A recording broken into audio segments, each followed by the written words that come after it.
तो आज कौन सुरक्षित है? आज भी तो हत्याएं हो रही हैं। अरे देखिए, सबसे बड़ी चीज कि किसी भी एनडीए के नेता से आप पूछिए ना कि आप जंगल राज छोड़ के ना अपना काम बताएं, वो कि उन्होंने बिहार को किया क्या है और बिहार को दिया क्या है।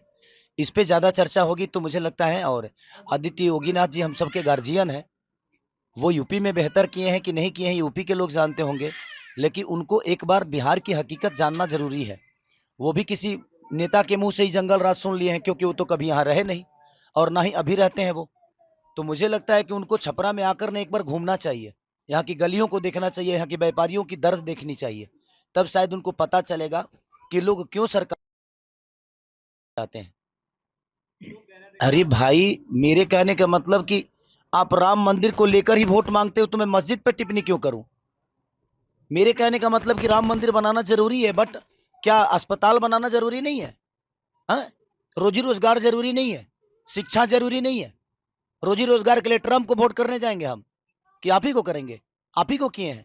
मैं ये कह रहा हूं कि आप बनाइए, दुनिया में सारे हर जगह मंदिर बना दीजिए, लेकिन मंदिर से हमारे बच्चों का भविष्य तय हो जाएगा? मंदिर से अगर हमारे बच्चों का भविष्य तय होता है तो मैं चाहता हूं कि आप 200 मंदिर बिहार में बना डालिए, और आप एक बच्चे का भविष्य तय करके बता दीजिए और दिखा दीजिए कि आपने कितने बच्चों का भविष्य उस मंदिर से किया है। मुझे कोई दुख नहीं है और ना ही मुझे कोई तकलीफ है। मैं कह रहा हूं अब बनाओ।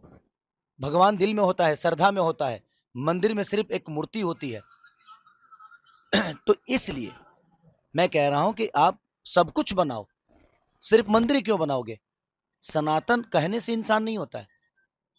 हमारे दिनेश भैया कह रहे हैं कि मैं यदुमुल्ला हो गया, मैं यादव कुल का आदमी हूं ही नहीं। भाई, आप 10 साल बाद आपको सनातन याद आया? 10 साल पहले जब आप सिनेमा लाइन में थे, और आज भी है, तो आप मुसलमान के कैरेक्टर में फिल्म क्यों करते थे? आपको नहीं करना चाहिए था। उस समय मुसलमान बुरे नहीं थे।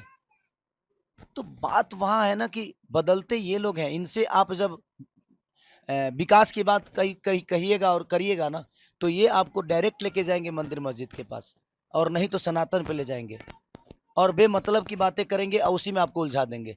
मेरे लिए पवन जी क्या बोले हैं, इससे विकास का कोई लेना देना नहीं है। मेरे लिए रवि भैया क्या बोले हैं, इससे विकास का कोई लेना देना नहीं है।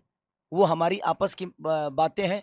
हम बातों में ना उलझें। मेरे कहने का मतलब कि उन लोगों से यही कहिए कि आप खेसारी को छोड़िए, आपका सरकार जो किया है उस पे चर्चा करिए, क्योंकि विषय उस पे है। खेसारी से ना कुछ बिगड़ने वाला है और ना ही कुछ बनने वाला है। हमारा आपका बात विचार है, हम आपको चुभ रहे हैं तो हम बाद में फरियाद लेंगे, लेकिन हमारे बात विचार में आप मुद्दे से क्यों भटक रहे हैं? आप एक खेसारी को लेकर आप लोग